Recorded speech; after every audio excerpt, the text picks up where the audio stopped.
Right, it's been a while since I've done any YouTube videos, so it's just a quick reason of why that is, because I have still been riding, but I didn't have my preferred bike last year on my trip that I did round the NC 500, the North Coast 500.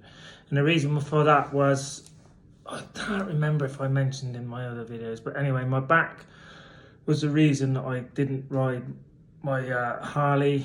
I'd had back surgery in 2020 and it took a while for it to heal properly, and I have to be careful with it now, so I couldn't have been pushing a 340 kilogram bike out of my garage. So I got rid of my Harley, unfortunately, that I used in America, and I also got rid of my Sportster. And I was riding a BMW that year when I done the NC 500, so I didn't bother videoing. Well, I did do a bit of videoing, but I didn't put it up because I think, yeah, although that was a good bike, it wasn't the bike for me. It was just a bike to tie me over because I still wanted to ride until I got full strength in my back. And the other reason was I back racing again, really, since the op. It took me probably 2 years to get back to full fitness after my operation, but yeah, last year I did a hell of a lot of racing in Europe on gravel racing's kind of taken off now. I managed to win the UK British Championships in gravel, and I finished fourth in the European, so that's another reason I haven't ridden as much as I normally do or done trips. I've still been riding, I still commute to work.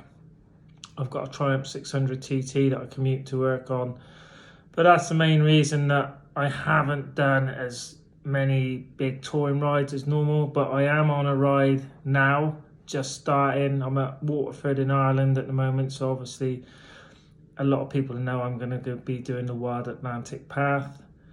Got a ride now from Waterford down to Kinsale. I mean, a lot of people know Waterford, it's famous for Waterford Crystal.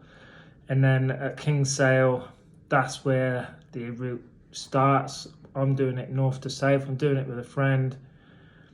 So that's it. So we'll talk about what bike I got later on when I'm riding. So this is just a quick introduction, what I've been doing, just to say, yeah, still been riding, but I have been back racing my push bike more, and I haven't got my Heritage anymore, unfortunately. I had to get something lighter because at the end of the day, at some point, you're going to have to push the bike, and I didn't want to risk after getting my back good again.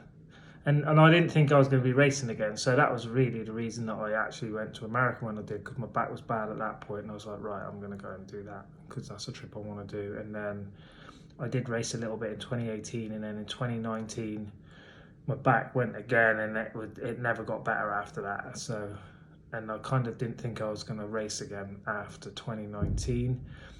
But when COVID hit, I started doing a bit more research, and I found somebody, and it all worked out. Back's good, still have to look after it, but yeah, I'm back racing push bikes, so that takes a lot of time and a lot of training. So I don't get to do as many trips, but I always make sure I get one good week of touring somewhere. So this year, back on a Harley, doing the Wild Atlantic Path.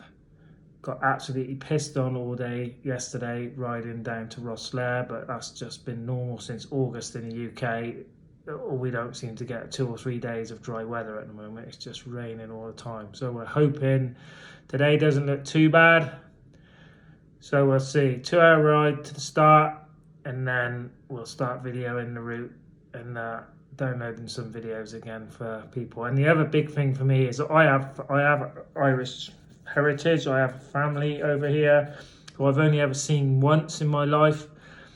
They came over, I was about 14, they came over to my dad's funeral, and they took his ashes back to Belfast. So I know where my dad lived, and I know where my grandparents lived. So I'm going to go along to that area and just see if I can find anyone that is around there, or new people that are around there. There's a couple of old farms still there. Maybe they're still owned by the same people. It's going to be quite exciting to see whether I actually get anywhere with that. But that's going to be quite interesting as well. So yeah, we'll see how we get along, see if I can find any of my Irish family. Right, catch you with the next video, which will be on the road. Thank you.